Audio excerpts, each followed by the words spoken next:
was like aggressive. This thing is badass.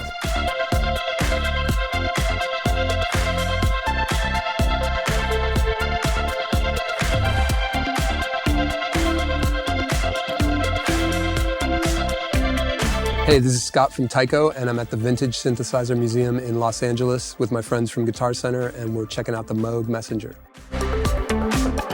I'm a musician and producer, and I have a new album called Infinite Health out. And with this album, I spent a lot of time trying to connect guitar sounds to the synth sounds and make them overlap in some interesting ways. So today I'm gonna try to recreate some of the patches from that record with the Moog Messenger. My first Moog synth was a Moog Voyager, and I think I got that in 2006. I'd always wanted something that had the Moog sound, but I wasn't able to find a Minimoog up until then. And then I just really fell in love with that sound and the sound of the ladder filter. And so I ended up getting a Minimoog, and then ended up just getting everything, got like a Source and a Prodigy, and just became sort of obsessed. And then I got a Matriarch, and I really fell in love with that. Usually the Minimoog is kind of my primary synth, and the Matriarch on this album, on Infinite Health, ended up kind of being the most used synth. It's a really nice counterpoint to the Minimoog, especially when you feature them both in the same song.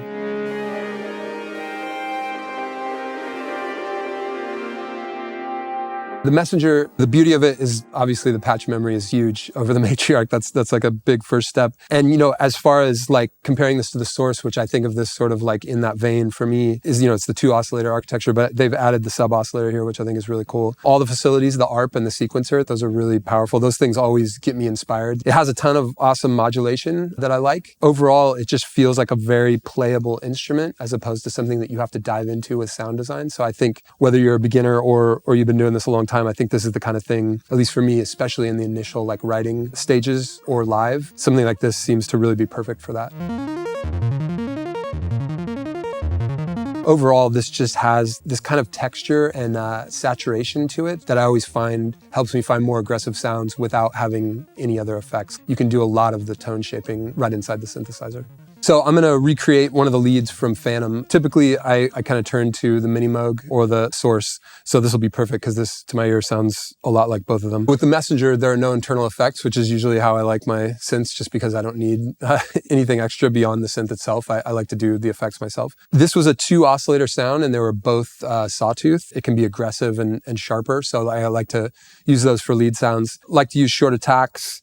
Usually use 2 to 3 oscillators. On this one, I only use 2. Once you get past 12 o'clock, it starts to sound like it's kind of saturating. There's some more color to this, kind of like the Matriarch, I believe. It's like kind of like pushing the internal mixer harder. In this case, I push them all the way, just like I usually do with the Matriarch, because I love that sound. The cool thing about analog synths is you have this sort of like, the thing is kind of organic and living and breathing. So the oscillators are always, you know, moving just a tiny bit. And then because you have these analog pots, there's always going to be a little bit of variance. So you can find these cool interactions between the oscillators. So for this one, I kept the filter wide open because I really wanted to cut through the mix. This is a pretty dense mix, so I wanted something that kind of rose above everything. So it's going to be open for this. And then I have both the oscillators pushed to 100%, and I'll give you an idea what that sounds like dry.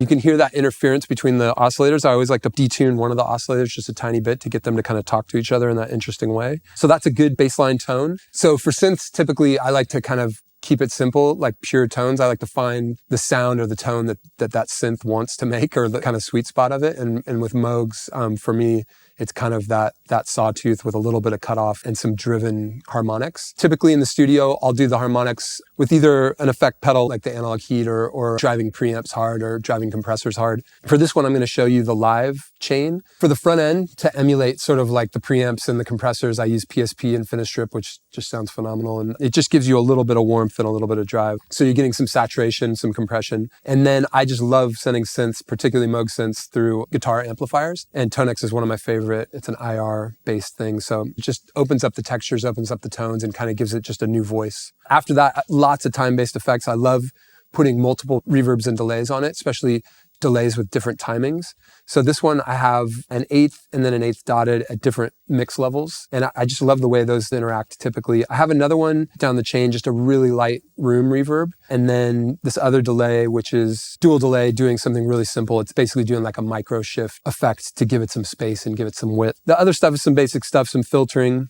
There's a tremolo on here that, again, does a lot to bring it into kind of the real world and kind of into this familiar nostalgic space for me. This is just a gate.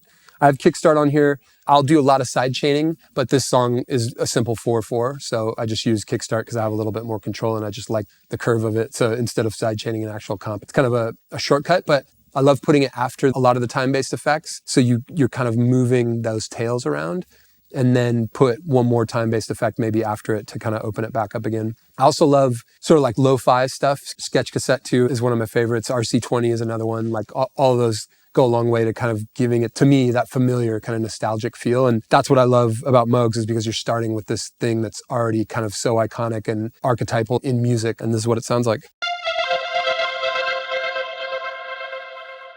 So you can hear this like really lush. There's a lot of coloring going on and a lot of delay. For this song, I really felt like that was nice to fill in the gaps and kind of make the whole thing feel like a wall of sound. So I'm going to play this in context in the song. And in a lot of the songs, there'll be a phrase of synth and then a phrase of guitar, and it's sort of a call and response thing. So this was a synth section that then goes into a guitar heavy section.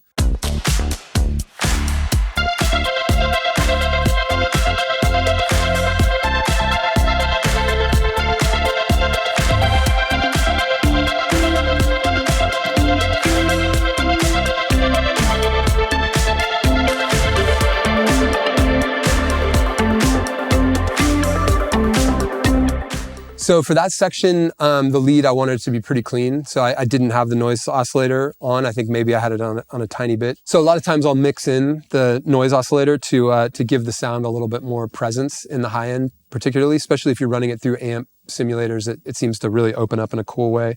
So for this, for the end, I wanted to add that to give it kind of lift it up a little bit. So.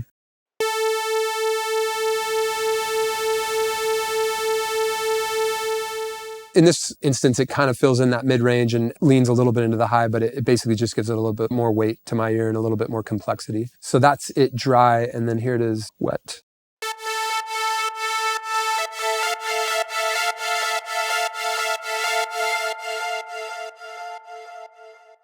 And this is basically just like a repeating part for the end. It's very simple. It's just this arpeggiator. The idea was to make it really monotonous and kind of like almost, I don't know, sinister or something sounding. Like I wanted it to kind of darken the mood. So I wanted it to be just kind of like this really specific thing, just repeating. And then the guitars come in and they do the kind of counterpoint.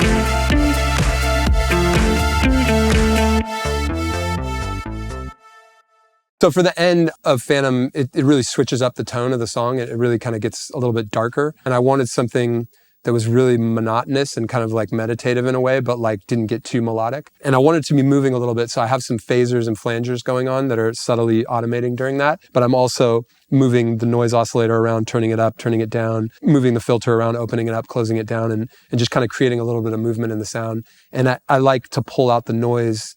Towards the end, the song becomes a little bit simpler. It's less dense. So I pull out the noise there. So it's just kind of the pure synth tone coming out.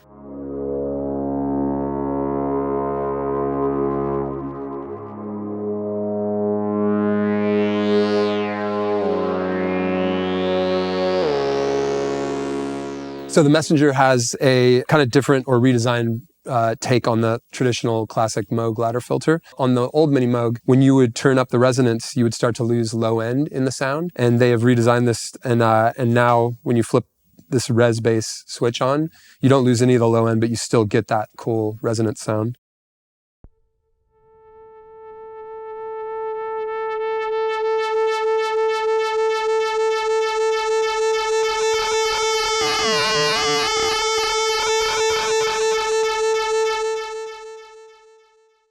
And then without it, this is just behaving like a traditional Moog ladder filter. And you'll hear the low end start to disappear and it gets a little bit pinched, which, you know, in some contexts you want that, but in sometimes you want to maintain the low end, but it's nice to have the option.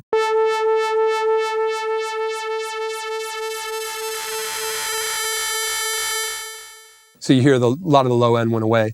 And, it's really cool if you bring the low end back when you're doing things like sweeps with an LFO.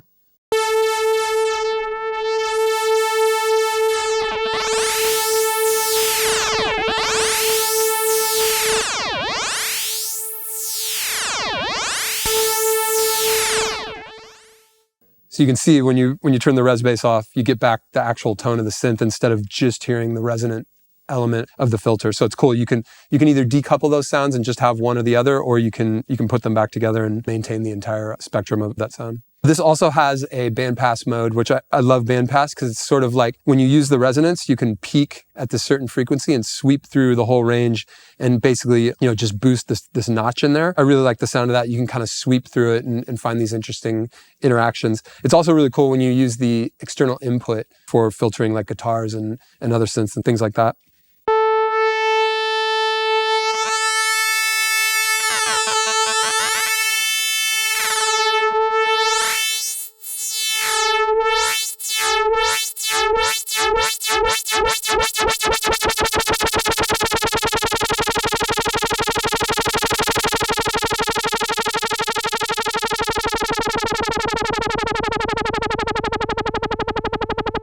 So one of the really cool things about ladder filter is that it can do self-oscillation when you turn the resonance all the way up and you turn on keyboard tracking, and you turn down the oscillator. So that's the normal oscillators. When you do self-oscillation on this filter, you get a sine wave, which is not one of the options here. So let's turn down both these oscillators, and then we'll turn up the resonance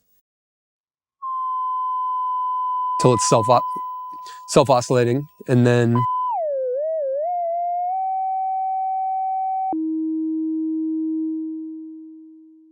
so now the position of the cutoff of the filter is following what key you're playing, and you can basically play it like a normal synth.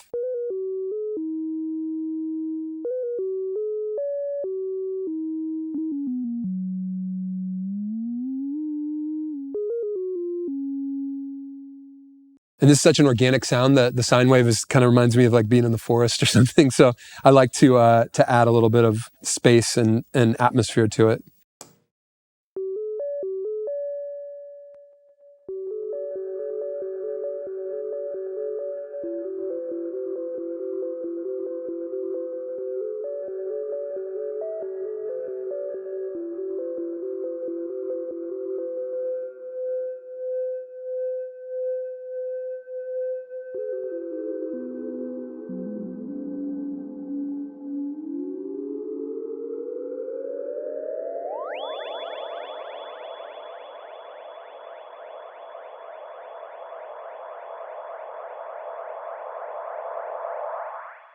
So another cool thing you can do when you're doing the resonance trick here to get the sine wave, the self-oscillation, is you can point oscillator to modulation, use that to modulate the cutoff. You can get some kind of percussive type stuff, but I like to use it for like sci-fi, like effects washes and things like that.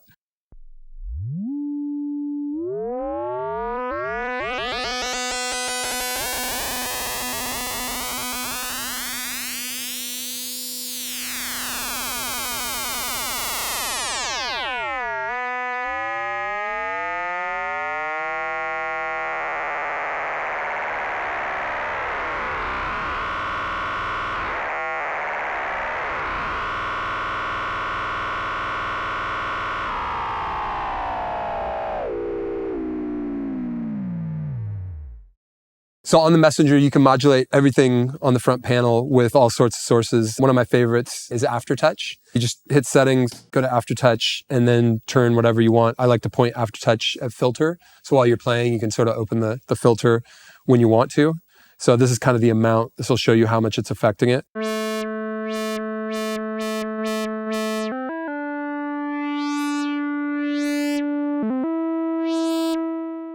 So depending on how much aftertouch you're putting in after the note, it'll open the filter a little bit. Another kind of like really basic modulation thing I like to do is pitch modulation. And this makes it pretty simple on the LFO2, like just some subtle wobble to give it that kind of like tape vibe.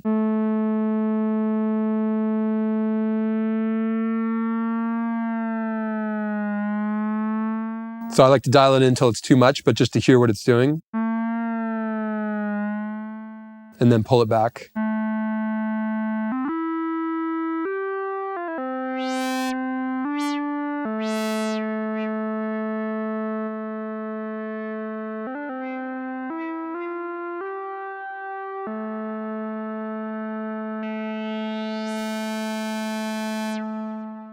So the Messenger has a really powerful sequencer and arpeggiator built in, which are always really useful to me, especially if I have like sort of writer's block. I always turn to arpeggiators primarily, and also sequencers to just kind of like create things that you might not have thought of. Kind of allows you to stumble into interesting ideas. The random mode on ARP is one of my favorites, but you can step through all the different modes really simply. You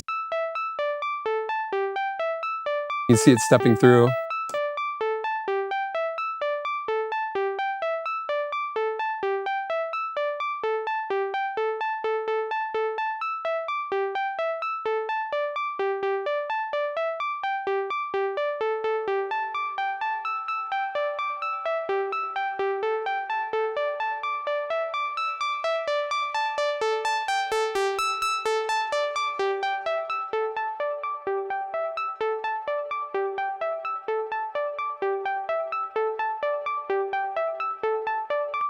When you play certain chords, I feel like lend themselves to different kind of modes. So it's nice to be able to just step through them while it's playing and find just the right one that kind of connects to the chord that you're playing. Now let's take a look at the sequencer. What I really like about the sequencer on the Messenger is it's all presented right here. You see the steps and you can interact with them. You don't have to dig through menus or anything like that. It's all right here. You can kind of write these little patterns and create these motifs and kind of have them evolve and then change them after you've played them. I like doing it in step mode so that you kind of don't know what you're going to get. You're just kind of putting in notes and you kind of want to go from this note to the next note, but you don't know how it'll really sound once you actually play it back. So it helps you write things that you might not otherwise have thought of in real time.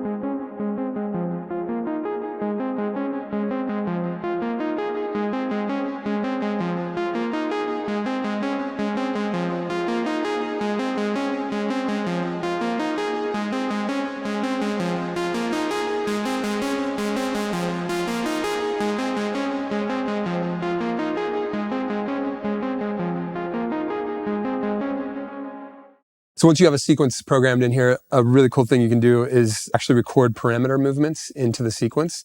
You can do it in real time or step by step. I'll do it step by step here.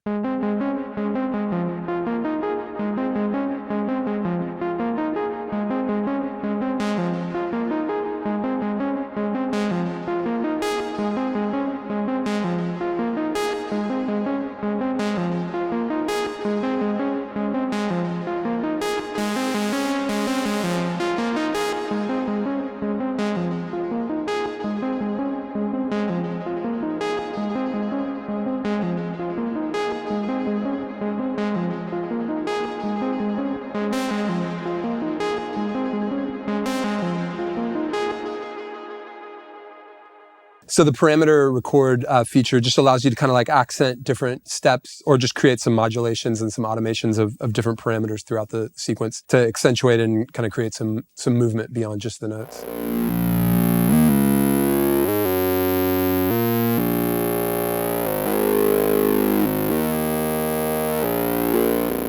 The really cool thing about the Messenger, especially compared to a lot of other analog synths, is that it has patch memory, which is huge for me because like I always get tired of like repatching every sound and I kind of go back to a set of like 10 to 20 sounds for a lot of my synths. So it's really nice to be able to save those and be able to jump right back to that starting point each time. There's all sorts of like classic sounds, basses, and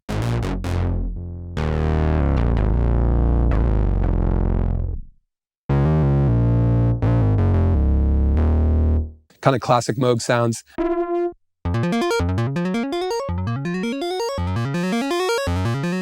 And all the arpeggiator and sequencer settings are saved per patch. So it's cool. You can have like all that stuff built into each. But my favorite part is, of course, saving my own patches, which you do that in bank 16. So you jump there. And then I've saved a couple here, but I'll show you how to save one now.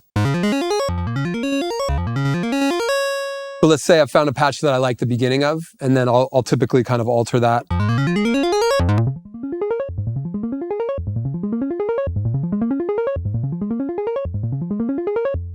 So if I like that and I like the changes to it, or I want to use that as the new starting point, you can just say save, and the bank, we're in 16, and then I'll save it to 2 and save. And then now it's saved, so I can switch around, which for me is huge for live because I've played a Minimoog for many years on stage, and I have to have like all these colored stickers on everything of like how to jump from patch to patch, and it's just really time consuming and kind of, you can never actually nail the exact parameters. It's always kind of a little bit different each time. So this is really cool to be able to just jump from song to song and even part to part within the same song, jump to a different patch and have it saved exactly the way that you want.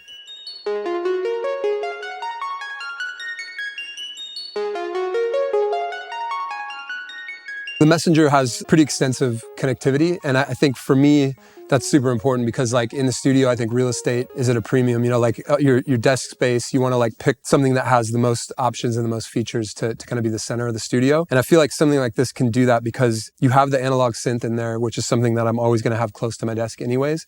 But what I love is that it sends MIDI per parameter. So I can use this to control soft synths or control effects or anything while I'm playing this and kind of have it be a dual use thing. It has USB MIDI, and you can actually send MIDI in and out through the ports. So it kind of works as like a small MIDI interface in that respect. It also has gate and CV in and out plus clock, so you can interface with like all your modular stuff. I really like to process guitar a lot before I send it into like an amp sim or an amp or other pedals. And the really cool thing about the Messenger is that it has external input. So you can run a signal of another synth or a guitar or whatever you want through the filter, which really imparts a lot of character and warmth. And that for me always sets things up really nicely, especially before in the box effects where you have like a lot of digital things going on, to give it a little bit of analog warmth and character before it hits all those effects. I always feel like that's really powerful. So having all these features packed into such a small form factor, I think is going to be really helpful in the studio, but also live. I think it's going to go a long way to help me kind of consolidate a lot of things and just make the performance a lot more fluid and enjoyable.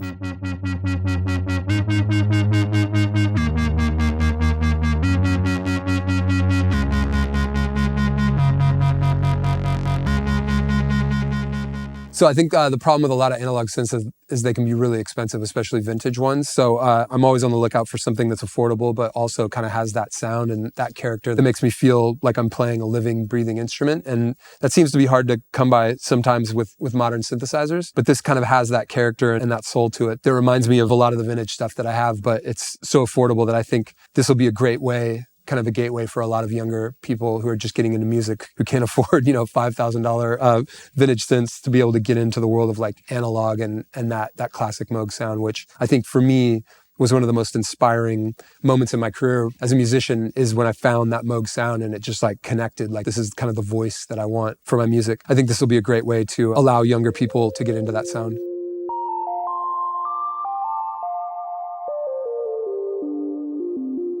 If you want to learn more about the Moog Messenger, you can go to guitarcenter.com, talk to one of their expert gear advisors, or visit your local GC.